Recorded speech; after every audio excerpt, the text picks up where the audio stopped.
ठीक है, जैसा भी बनता है। यहाँ पे हमने फिक्स तो किया नहीं है, ठीक है, जैसा भी बनता है हम करेंगे। पर ये क्या किया मैंने, वापस से स्टार्ट करते हैं वीडियो को। डालते टाइम काट डालेंगे ना, ठीक है। जय हिंद दोस्तों, स्वागत है आपका महाकाली लाइब्रेरियन कोचिंग क्लासेस में। जी हाँ दोस्तों, आज हम आपके लिए लेके आए हैं 2D से लेके 3D तक के फॉर्मूले का एक बहुत ही शानदार सा चैप्टर, जिसे हम स्टार्ट करेंगे। कहाँ से हम स्टार्ट करेंगे? जय हिंद दोस्तों, स्वागत है आपका महाकाली लाइब्रेरियन कोचिंग क्लासेस में। दोस्तों, आज हम आपके लिए लेके आए हैं एक बहुत ही मज़ेदार सा क्या बोलते हैं क्लासेस, ठीक। कहाँ तक के पहुँच गए हैं सेठ? 1-1.5 मिनट निकाल दी हो आप। चालू है या नहीं? चालू ही नहीं लग रहा है हमको, लग रहा है। जय हिंद दोस्तों, स्वागत है आपका महाकाली लाइब्रेरियन कोचिंग क्लासेस में। दोस्तों, आज हम आपके लिए लेके आए हैं बहुत ही शानदार सा चैप्टर, जिसको हम जैसा कि क्षेत्र मिति आज हम पढ़ेंगे, और उसके अंतर्गत हम क्या देखेंगे दोस्तों, जैसे कि आयत हुआ, वर्ग हुआ, उससे हम इसी से हम घन घनाभ को कैसे सीख सकते हैं। क्योंकि आजकल एग्जामिनर क्या कर रहा है, आपको बेसिक नॉलेज होना चाहिए, बेसिक नॉलेज से ही आपके क्वेश्चंस बनाए जा रहे हैं। ठीक है दोस्तों, आइए हम जाने कि हम कैसे सीखेंगे। देखिए दोस्तों, आप लोग अच्छे से जानते हैं वर्ग क्या होता है दोस्तों। वर्ग मतलब आपका, यदि हम बोले वर्ग मतलब क्या होता है, जिसकी चारों भुजाएं दोस्तों क्या होती है, बराबर होती है। क्या होती है दोस्तों? बराबर होती है। उसको क्या बोलते हैं अपन? वर्ग बोलते हैं। ठीक है, इसी के आगे हम बात करते हैं दोस्तों, आपको जानकारी होगी आयत। आयत किसको बोलते हैं दोस्तों? जिसकी आमने सामने की भुजाएं बराबर हो। मान लो ये ए है तो ये भी क्या होगी, ए, और ये वाली बी है तो ये भी क्या होगी, बी। ठीक है। अब बेसिक नॉलेज से तात्पर्य क्या दोस्तों? तो यहाँ पे आपको, जैसे कि हम इंसान की ही बात करें, आप ले लो आपके बेस्ट फ्रेंड को। ठीक है, आप आपके बेस्ट फ्रेंड के बारे में अधिक से अधिक जानकारी जानते हो, लेकिन यदि आपसे ही पूछा जाए किसी अन्य के बेस्ट फ्रेंड के बारे में, तो आप क्या बता पाएंगे? नहीं दोस्तों, आप नहीं बता पाएंगे। तो कुल मिला के मेरा कहने का तात्पर्य यह है कि यदि आपको किसी चीज़ के बारे में अच्छे से जानकारी है, तो आप उसका सॉल्यूशन आसानी से प्राप्त कर सकते हैं। तो हमें क्या करना है दोस्तों? हमें जानकारी प्राप्त करना है। तो देखिए, हम बात करते हैं वर्ग की। तो वर्ग में दोस्तों होता क्या है? वर्ग मतलब जिसमें चार भुजाओं, मतलब चार भुजाओं से बंद आकृति, एक तो आयत कहलाती है, मतलब कुल मिला के तो वैसे तो चतुर्भुज कहलाता है, पर चतुर्भुज के अंदर क्या पढ़ रहे हैं अपन? वर्ग पढ़ रहे हैं और आयत पढ़ रहे हैं। तो वर्ग में क्या होता है दोस्तों? चारों भुजाएं सेम सेम सेम सेम बराबर होती है। ठीक है, उसी के आगे हम बात करते हैं आयत की। तो आयत में क्या होता है? आमने सामने की भुजाएं बराबर होती है। ये वाली भुजा मतलब चौड़ाई बराबर चौड़ाई होती है और लंबाई बराबर लंबाई होती है। उसी के विपरीत वर्ग में क्या होता है? चारों भुजाएं सेम सेम सेम सेम। मैं दोनों एक साथ इसलिए पढ़ा रहा हूँ ताकि आप दोनों में डिफरेंस भी आसानी से सीख सकें। अब इसी के साथ में हम यदि आयत की बात करें, हम आयत के क्षेत्रफल की बात कर लेते हैं। किसके? आयत का क्षेत्रफल। तो दोस्तों, आयत का क्षेत्रफल होता क्या है? देखिए, मैंने क्या बोला कि जानकारी होना चाहिए। अब जानकारी में क्या मिला हमें? जानकारी में ये आयत है। आयत में क्या होता है दोस्तों? एक तो लंबाई होगी और एक चौड़ाई होगी। तो लंबाई किसको बोलेंगे? इधर देखिए, ये जो बी से हमने डिनोट किया है, इसको हम क्या लंबाई बोलेंगे? इसको क्या बोलेंगे दोस्तों? लंबाई। और ये जो ए से डिनोट किया है दोस्तों, इसको क्या बोलेंगे हम? चौड़ाई बोलेंगे। ठीक है, तो यहाँ से हमें क्या प्राप्त हुआ कि आयत में क्या होता है? लंबाई और चौड़ाई होती है। तो भैया वर्ग में होता है कि नहीं होता है? हाँ दोस्तों, वर्ग में भी होता है, पर वर्ग में क्या होता है? वर्ग में लंबाई और चौड़ाई बराबर होती है। अतः कहने का तात्पर्य क्या? वर्ग की चारों भुजाएं बराबर होती हैं। जबकि आयत में क्या होता है? आयत में लंबाई की लेंथ अलग होती है और चौड़ाई की अलग होती है। वर्ग में दोनों चारों बराबर होता है, मतलब कि लंबाई और चौड़ाई दोनों बराबर हुई, मतलब कि चारों भुजाएं सेम सेम सेम सेम। इसमें 2 लंबाई होती है और 2 चौड़ाइयाँ होती है। किसमें? आयत में। ठीक है, अब यहाँ पे हम आयत के क्षेत्रफल की बात करें तो दोस्तों, जैसे कि हमने अभी जाना, आयत में क्या होता है? एक लंबाई होती है और एक चौड़ाई होती है। तो इन दोनों का मल्टीप्लाई, ठीक है। इन दोनों का गुणनफल ही क्या कहलाता है? क्षेत्रफल। मतलब कि लंबाई गुणा चौड़ाई क्या हो गया दोस्तों? आयत का क्षेत्रफल। कुल मिला के हम बात कर लें तो लंबाई को हमने b से डिनोट किया और चौड़ाई को हमने a से डिनोट किया, ठीक है। या आप क्या बोल सकते हैं? a into B. इसको आगे पीछे भी लिखोगे तो कोई प्रॉब्लम नहीं रहेगी, पर आपने क्या डिनोट किया है, कैसे डिनोट किया है, ये आपके हाथ में है, ठीक है।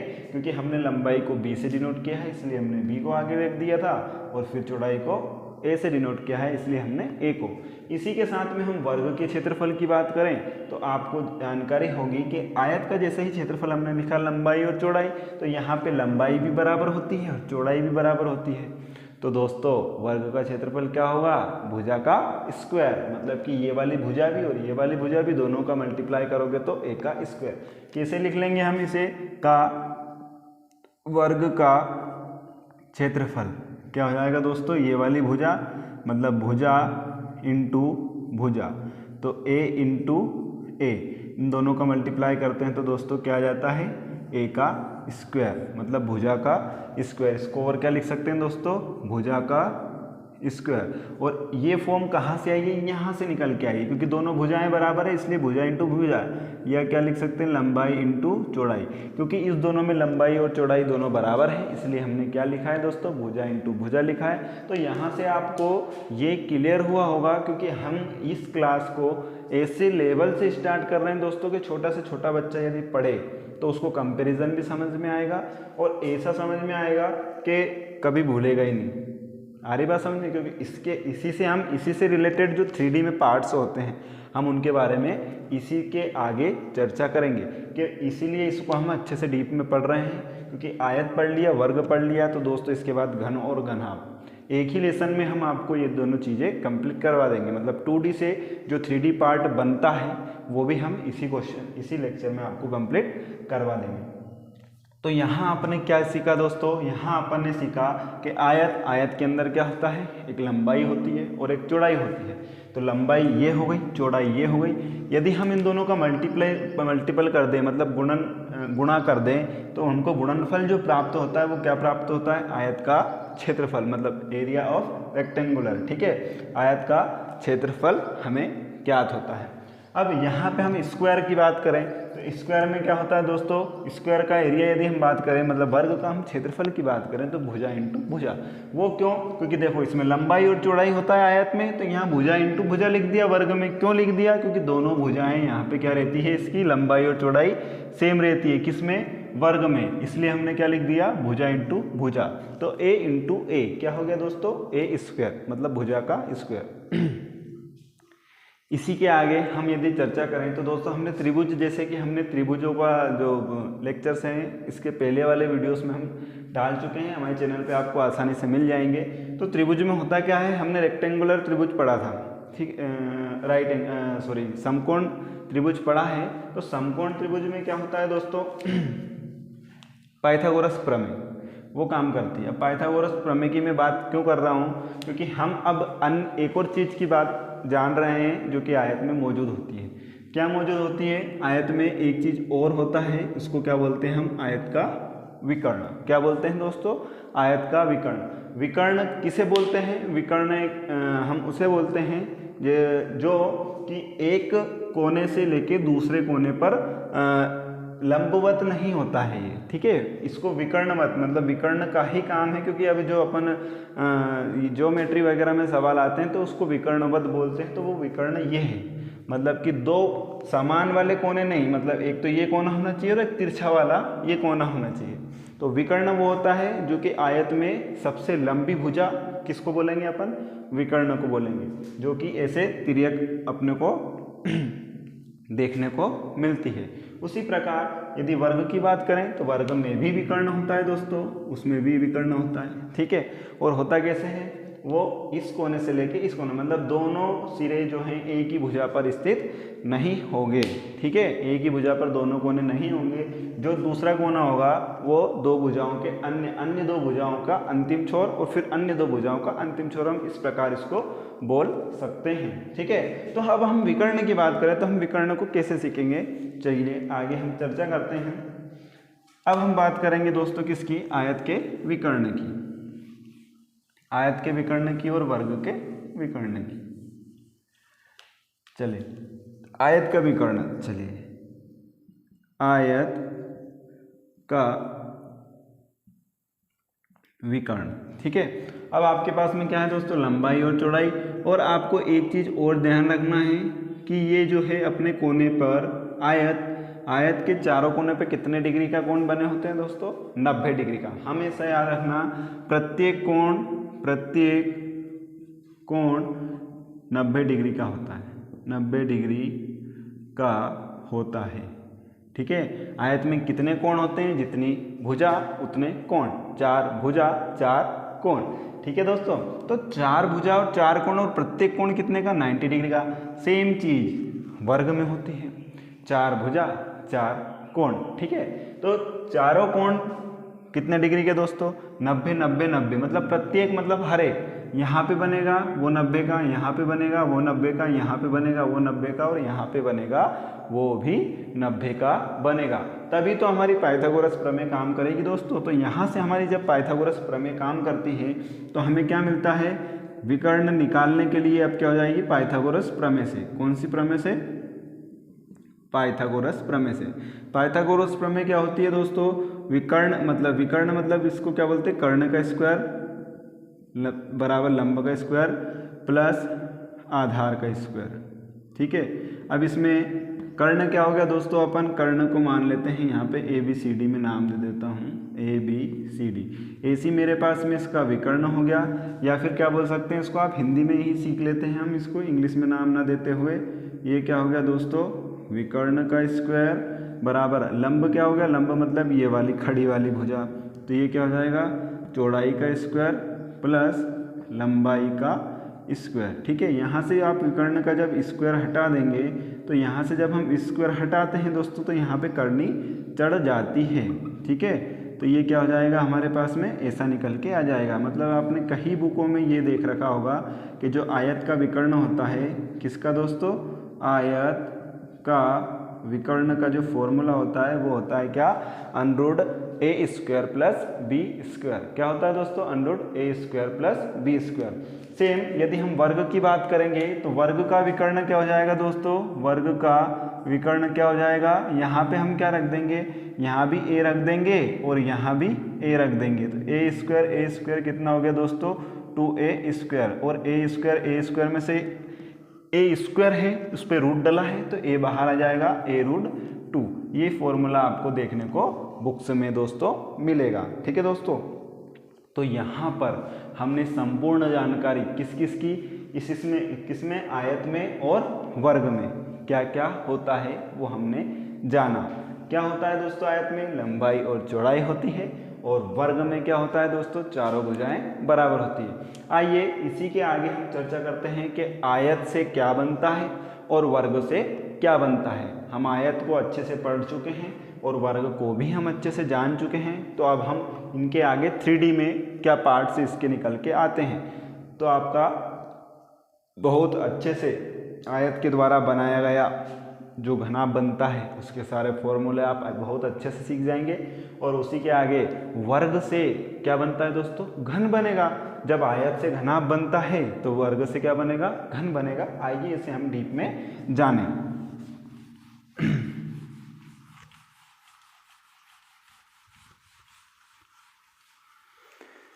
चलिए हम बात करते हैं, पहले किसकी बात कर लेते हैं हम, आयत से बनता है क्या। चलिए आयत से क्या बनता है दोस्तों, आयत से बनेगा क्या हमारा घनाभ।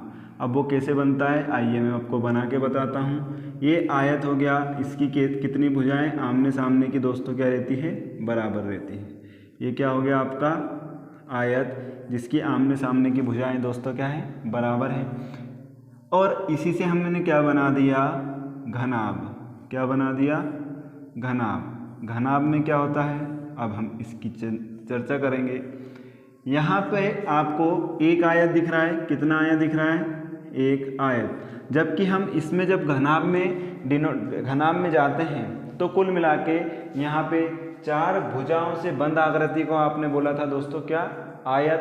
ध्यान रखना दोस्तों क्या बोला था, आयत। चार भुजाओं से बंद आकृति को आप बोलते हैं, वैसे सॉरी फॉर दैट, चार भुजाओं से बंद आकृति को बोलते हैं अपन चतुर्भुज। क्या बोलते हैं? चतुर्भुज। और जिस चतुर्भुज की आमने सामने की भुजाएं बराबर हो और प्रत्येक जो दो भुजाएं के मिलन पे कितना 90 डिग्री का कोण बनता हो, मतलब कहाँ पे? यहाँ कोनों पे 90 डिग्री का कोण बनता हो, ये आइडेंटिटी किसकी है दोस्तों? आयत की। वो क्या कहलाएगा? वो वाला चतुर्भुज आयत कहलाएगा। उसी के आगे हम, ये तो हो जाता है आपका 2D पार्ट, और इसको क्या बोलते हैं हम? 3D part. अब 3D की यदि हम बात करें तो उसमें क्या बना आपका? घनाभ। अब घनाभ ही क्यों बन रहा है ये मैं आपको अच्छे से बताता हूँ। यहाँ पे एक आयत है और यहाँ पे दोस्तों आप यदि देखेंगे तो यहाँ पे आपको 6 आयत दिखेंगे। यहाँ या आप कहीं भी जिस कमरे में बैठे हैं उसी को आप देखेंगे तो आप गिनोगे कि आपकी 4 तो दीवारें हो गई, ठीक है, और एक छत हो गया और एक आपका फर्श हो गया। यदि हम इन्हीं पूरों को सभी को काउंट कर लें तो 6 आयत आपके पास में निकल के आते हैं। और प्रत्येक आमने सामने वाली जो दीवारें हैं वो बराबर रहती है। मतलब कि कुल मिला के दोस्तों बात क्या हुई कि आमने और सामने वाला आयत, 2 आयत, वो क्या रहते हैं? आपके समान रहते हैं, ठीक है। अब देखो यहाँ पे हमने आयत में चर्चा क्या की थी कि क्या क्या होता है। आइए दोस्तों आप वापस से हम अच्छे से देखते हैं। तो आयत में देखो हमने आपको बताया था एक तो लंबाई होती है और एक चौड़ाई होती है, ठीक है। अब घनाभ में क्या होता है? एक चीज तो आप सीख गए ना, इसमें कितने आयत हो गए? 6 आयत हो गए। कितने आयत? 6 आयत। और 6 आयत में क्या रहता है? लंबाई और चौड़ाई रहेगी। तो देखिए कौन कौन से आयत में क्या क्या रहता है। यदि हम घनाभ की बात करें दोस्तों, किसकी? घनाभ की, तो घनाभ में क्या रहेगी? एक तो आपकी लंबाई हो गई, ठीक है दोस्तों। यहाँ पे इसको, ये जो नीचे फर्श लगा हुआ है, इस फर्श की जो दूसरी वाली भुजा रहेगी उसको क्या बोलेंगे हम? चौड़ाई बोलेंगे। अब आपके पास में यहाँ दिखेगा कि एक तो ये नीचे वाला, ठीक है, नंबरिंग कर देते हैं, और एक जो मैं ऐसी खड़ी लाइन खींच देता हूँ, एक छत, मतलब कि जिस पे अपन खड़े हो, मैं यहाँ खड़ा हुआ हूँ या फिर आप जिसके ऊपर बैठे हुए हो, वहाँ पे क्या रहता है? एक फर्श रहता है। तो फर्श को आप देखेंगे नीचे तो उसमें क्या रहता है? एक लंबाई और एक चौड़ाई। तो एक भुजा आप क्या मान लेंगे? लंबाई, और एक क्या मान लेंगे? चौड़ाई। इसके अलावा और क्या होता है? तो दोस्तों इसमें एक इंक्लूड हो जाती है चीज़, वो क्या होती है? जिससे मैंने इसको हाईलाइट कर दिया, इसको आप क्या बोलते हैं दोस्तों? ऊंचाई। क्या बोलते हैं? ऊंचाई। तो इसमें नई चीज़ क्या देखने को मिली, इसलिए हम इसे 3D बोलते हैं। क्यों? क्योंकि जिसका वॉल्यूम होता है, जिसका आयतन होता है, उस चीज़ को आप क्या किसके अंतर्गत ले आते हैं दोस्तों? 3D के अंतर्गत ले आते हैं। तो यहाँ पे आयतन इसके अंदर आएगा, पर अभी हम क्या किसकी चर्चा कर रहे हैं? इसके बेसिक पॉइंट्स की, कि इसमें होता क्या क्या है। ये समझ गए तो घन समझने में कोई प्रॉब्लम आना ही नहीं। तो इसमें क्या क्या हो गया? इसमें एक तो हो गई लंबाई। लंबाई कौन सी वाली? ये वाली लंबाई हो गई, ये लंबाई हो गई। चौड़ाई की बात करें तो ये वाली हो गई, ठीक है। और आयत में क्या होता है? आमने सामने की भुजाएं बराबर, मतलब ये लंबाई है तो इसके सामने वाली भी, ये वाली भी क्या हो जाएगी दोस्तों? लंबाई हो जाएगी। ये चौड़ाई है तो इसके सामने वाली ये भी क्या हो जाएगी? चौड़ाई हो जाएगी। और ये वाली ऊंचाई है, ये वाली जो मैंने अपन ने अभी हाईलाइट की हुई थी, यदि ये वाली ऊंचाई है तो चारों कोनों पे आप देखेंगे दोस्तों, चारों कोनों पे, एक कोना, 2 कोना, 3 कोना और 4 कोना, मतलब ये चारों जो कोने हैं और इनने जितनी भी ऊंचाई ले रखी है वो क्या हो जाएगी? उस घनाभ की ऊंचाई। मतलब कि जो अपन बीम कॉलम, यदि आप सीधे सीधे अपन देसी भाषा में बात करें तो बीम कॉलम, ठीक है, तो ये बीम कॉलम की जो हाइट है ना, जिसमें कमरा बना हुआ है, उसको क्या बोलेंगे हम? ऊंचाई। ठीक है दोस्तों। तो यहाँ आपके पास में अब 6 आयत अब अपन गिन लेते हैं। आइए 6 आयत कौन कौन से हैं देखिए, अब अपन बना रहे हैं, आप आसानी से समझ सकते हैं। एक तो ये वाला, कौन सा वाला? ये वाला। एक तो जैसे हम अच्छे से बना लेते हैं इसको, एक तो ये वाला जो छत बोलते हैं आप, एक आयत ये वाला हो गया, ठीक है, ये वाला एक आयत हो गया। अब सेम टू सेम उसके नीचे बनाना है आपको, तो उसके नीचे भी आप ऐसा का ऐसा ही एक आयत बना लें। तो देखो आसानी से समझने के लिए मैं अलग अलग डायग्राम बना के आपको बता रहा हूँ। ये तो आपकी हो गई क्या? छत। ये हो गया आपका क्या? फर्श। और ये दोनों क्या रहेंगे? Equal equal. क्या रहेंगे दोस्तों? बराबर बराबर। मतलब कि ये वाली इसकी लंबाई है, ये वाली जो डबल लाइनिंग कर रहा हूँ ना मैं, ये इसकी क्या रहेगी? लंबाई, ठीक है, ये वाली लंबाई है तो ये वाली भी लंबाई है। ये 3D में इसलिए आपको तिरछा दिखाई दे रहा है, वरना ये दोनों चीज़ें क्या हैं, बराबर बराबर, और यहाँ पे हमेशा 90 डिग्री के कोण बनते हैं। आयत की स्पेशलिटी यही है, मतलब इसका जो नियम है वही यह है। और यहाँ पे अपन ये वाली क्या हो जाएगी, चौड़ाई, ये चौड़ाई हो जाएगी तो ये भी चौड़ाई हो जाएगी। जब ये लंबाई हो गई तो ये वाली भी आपकी क्या हो जाएगी दोस्तों, लंबाई हो जाएगी। जो मैं डबल लाइन से कर रहा हूँ दोस्तों, मतलब जो डबल लाइन है वो क्या है, लंबाई है, और जो सिंगल लाइन है वो क्या है दोस्तों, आपकी चौड़ाई है। ये जो मैंने लिखा है ये चिन्ह परिपाटी है दोस्तों। कौन सी परिपाटी, चिन्ह, मतलब कि आपको कुछ निशान, कुछ संकेत दिए गए रहते हैं। कई बार आप मैप्स वगैरह पढ़ेंगे तो उसमें जो डबल लाइन है वो लंबाई के लिए डिनोट करता है और सिंगल लाइन चौड़ाई के लिए। ऐसे ही आपको सड़क, पुल वगैरह सबकी यदि आप मैपिंग वगैरह देखेंगे तो आपको संकेत देखने को मिलते हैं, ऊपर ही हाईलाइट कर दिए जाते हैं। उसी प्रकार मैंने आपको यहाँ पे समझाने की कोशिश की है। तो डबल लाइन आपको दिख रहा होगा दोस्तों, डबल लाइन क्या हो गई, यहाँ पे लंबाई हो गई और ये चौड़ाई हो गई। तो मैंने आपको अभी 2 आयत बताए हैं, कौन कौन से, एक तो फर्श वाला हो गया और एक छत वाला हो गया, ठीक है।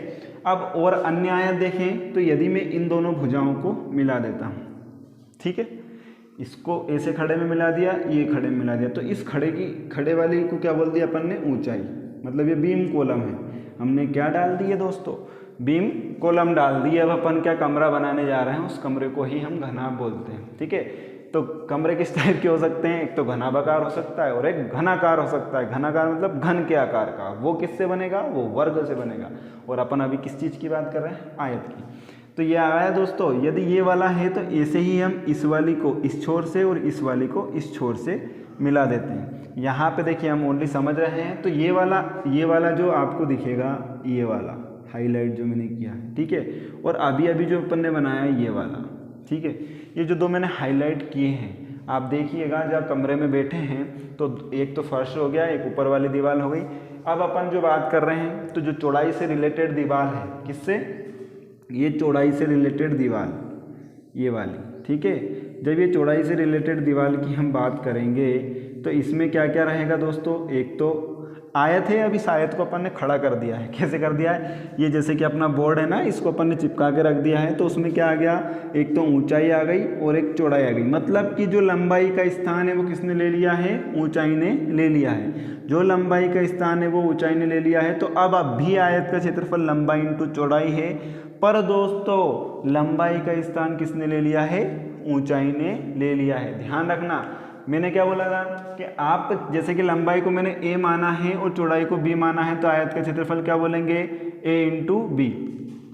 अभी वापस से समझेंगे, यदि लंबाई को a माना है और चौड़ाई को b माना है तो आयत का क्षेत्रफल क्या हुआ दोस्तों, a इंटू बी। यदि आपने लंबाई को b माना है और चौड़ाई को a माना है तो आयत का क्षेत्रफल क्या हो गया, लंबाई, अपन लिखते हैं ऐसे, ठीक है। वही चीज़ मैं आपको यहाँ समझाने की कोशिश कर रहा हूँ कि अपन ने क्या किया है, यहाँ पे आप जब खड़े हो जाते हैं अपन, तो अपन ने इस आयत को खड़ा कर लिया। तो देखो एक ही नाम के 3 दोस्त एक ही नाम के हो सकते हैं। देखिए समझने का प्रयास करेंगे कि एक ही घर में, ठीक है, जैसे कि पापा का नाम अलग रहता है, भैया का नाम, जो उनके मान लो 2 लड़के हैं पापा जी के, तो यदि उनके 2 लड़के हैं तो उन तीनों का नाम अलग अलग ही रहेगा ताकि पहचानने में आसानी हो। अच्छे से समझिएगा, गौर फरमाइएगा इस बारीक सी चीज़ पे, क्योंकि यहीं से आपको पूरा ही बेसिक क्लियर हो जाएगा। यदि एक घर की ही बात करें तो अलग अलग नाम के ही व्यक्ति मिलेंगे। एक घर में सेम नाम के व्यक्ति बहुत कम देखने को मिलते हैं। क्यों? क्योंकि पहचानने में फिर प्रॉब्लम होती है, ठीक है। तो वैसे ही यहाँ पे ये एक ही परिवार है, तो इसमें एक लंबाई है एक चौड़ाई है, तो एक क्या होगी, ऊंचाई होगी। तो यदि लंबाई और चौड़ाई की अपन ने बात कर ली कि वो फर्श में है, ठीक है, वो फर्श में है, तो जब ये दीवार ऊपर वाले की मैं बात करूंगा तो इस आयत में क्या क्या है, तो इस आयत में एक तो चौड़ाई मिलेगी दोस्तों आपको, और एक क्या मिलेगी, ऊंचाई। तो इस आयत का क्षेत्रफल की जब भी आपको बात करेंगे तो आपको 2 आयत के क्षेत्रफल क्या मिल जाएंगे, चौड़ाई इंटू ऊंचाई, ठीक है। अभी ओनली समझने पे ध्यान दें, क्योंकि मैं यहीं से आपको क्या बना दूंगा, फॉर्मूला बनाना बता दूंगा। अब एक ये वाली हो गई, और एक और आपको जो दीवार दिख रही होगी फ्रंट वाली, ठीक है, ये फ्रंट वाली, ठीक है। कौन सी वाली, ये फ्रंट वाली दीवार आएगी, ये फ्रंट वाली, ठीक है। तो इस फ्रंट वाले में क्या हो जाएगा, एक लंबाई हो जाएगी और एक दोस्तों क्या हो जाएगी, ऊंचाई हो जाएगी। तो एक आयत के क्षेत्रफल, दो आयत के क्षेत्रफल ये हो गए कौन कौन से, लंबाई इंटू ऊंचाई, और दो आयत के क्षेत्रफल कौन से हो गए, यहाँ पे देख लेते हैं, दो आयत कौन से हो गए, लंबाई इंटू ऊंचाई, दो आयत कौन से हो गए, चौड़ाई इंटू ऊंचाई, और दो आयत कौन से हो गए, लंबाई इंटू चौड़ाई, ठीक है। यहाँ से हमें संपूर्ण पृष्ठ का क्षेत्रफल समझ में आ जाएगा दोस्तों। अब कैसे समझ में आएगा, देखिए आयत मतलब कि होता 2D, उसी को बोलते हैं जिसे हम स्पर्श कर सकते हैं। स्पर्श मतलब कि ऐसे हम छू सकते हैं, ठीक है। 3D में अंदर वाले पार्ट को हम छू नहीं सकते हैं, और पृष्ठ किसे बोलेंगे, जिसे हम स्पर्श कर सकते हैं। इसी का तात्पर्य 2D आयत को मैंने क्यों बोला कि स्पर्श कर सकते हैं, क्योंकि 2D है, उसमें पृष्ठ होता है, आयतन नहीं होता है। जबकि 3D में आयतन आ जाता है, जिसे हम आयतन को छू नहीं सकते, पर जिसे हम छू सकते हैं उसे क्या बोलते हैं, पृष्ठ बोलते हैं। तो इसीलिए घनाभ का संपूर्ण पृष्ठ जहां भी बोलते हैं, मतलब कि स्पर्श करने वाला भाग, कौन सा, स्पर्श करने वाला भाग, तो हम कौन कौन से भाग को स्पर्श कर सकते हैं, तो हमें 6 आयत ऐसे मिलेंगे दोस्तों जिन्हें हम स्पर्श कर सकते हैं। तो यदि हम इन तीनों को इन 6 को जोड़ देते हैं, 2 2 4 2 6, तो हमें क्या मिल जाता है, संपूर्ण पृष्ठ का क्षेत्रफल। तो हम इसे अच्छे से लिखेंगे। अब ये समझ में आ गया होगा, तो हम इसे लिखेंगे। तो इसे यहाँ पे मैं इसे रफ कर देता हूँ और आपको यहाँ लिख के बताता हूँ कि घनाभ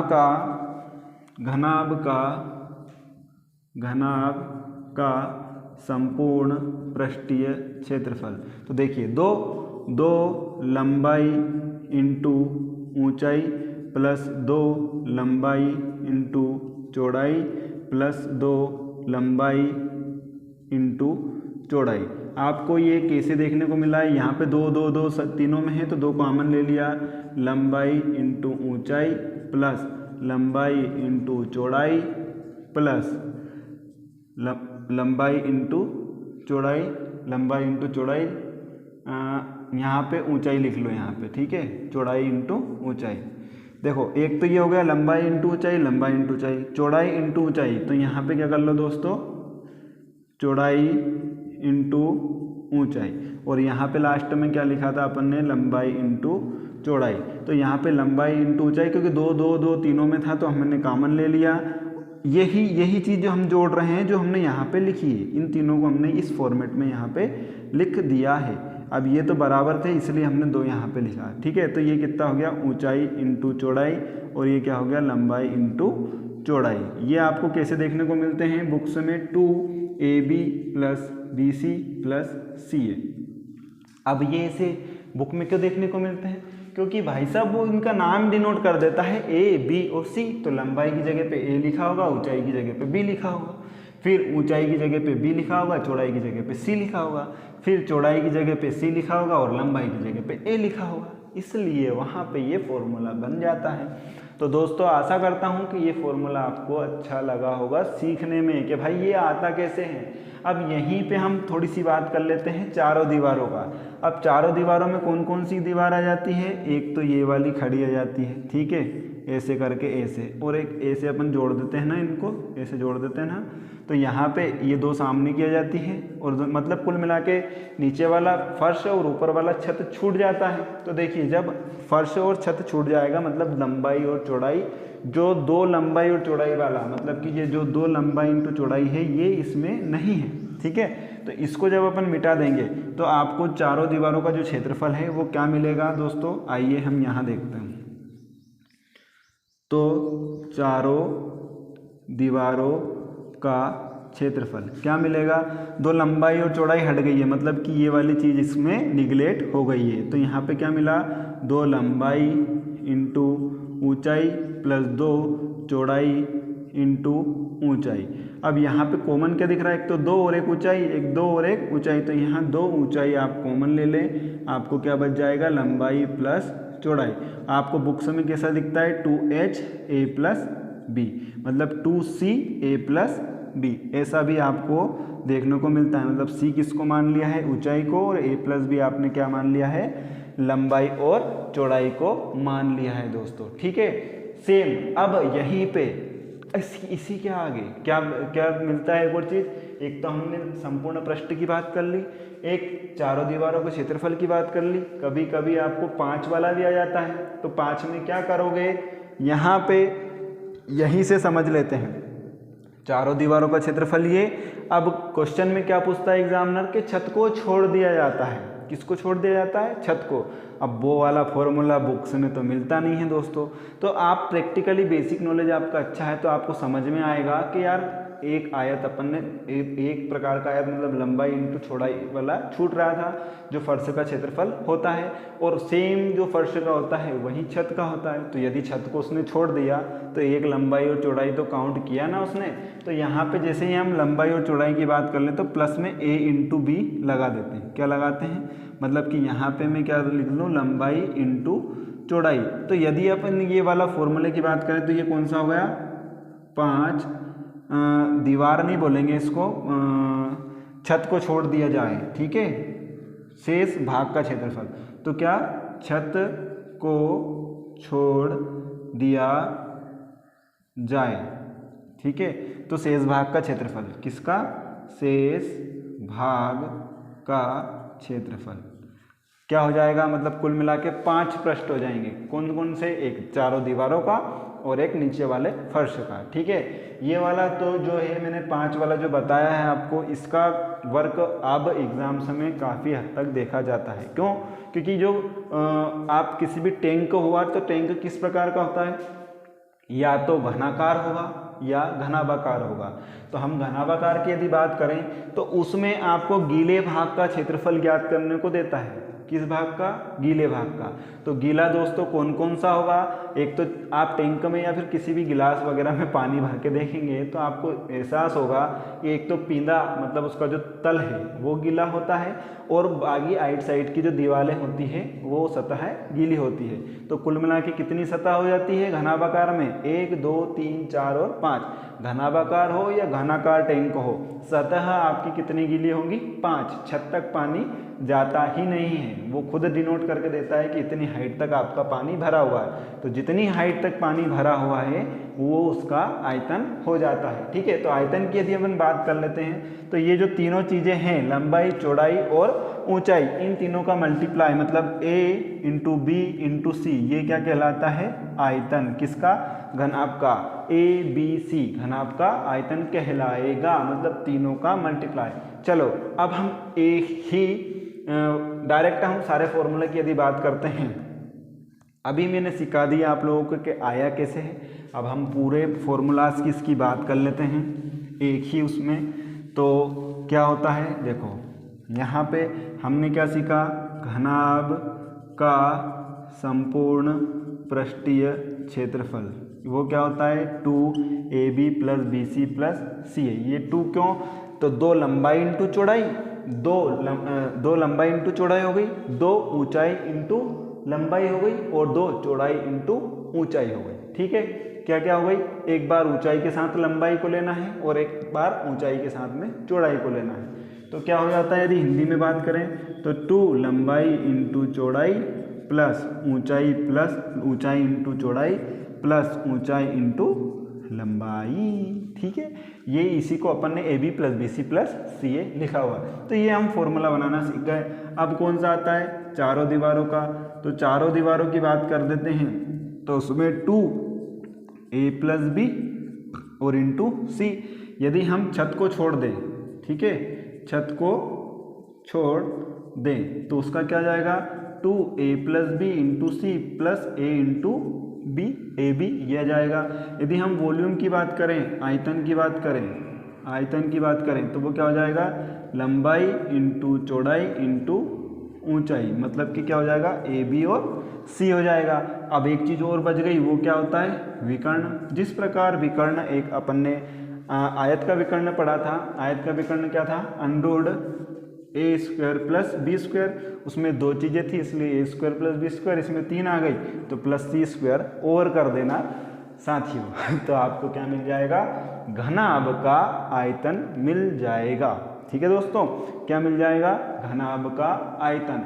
अब यदि आपको ये घनाभ वाला अच्छे से समझ में आ गया होगा दोस्तों, तो आशा करता हूँ कि घन वाला आप स्वयं प्रयास करेंगे, वरना इसी के अगले लेक्चर में हम घन वाला ये तो सारे रिवाइज करेंगे ही करेंगे, उसी के साथ में भी घन वाला भी अच्छे से बता देंगे। ठीक है दोस्तों, तो कैसी लगी आपको आज की क्लास कमेंट्स में ज़रूर बताइएगा, और ऐसे ही मज़ेदार बेसिक्स के साथ में हम आपके लगातार जुड़े रहेंगे। आज की क्लास आशा करता हूँ कि आपको अच्छी लगे। ठीक है, ठीक है दोस्तों, धन्यवाद। मिलते हैं अगली क्लासेस में। जय हिंद।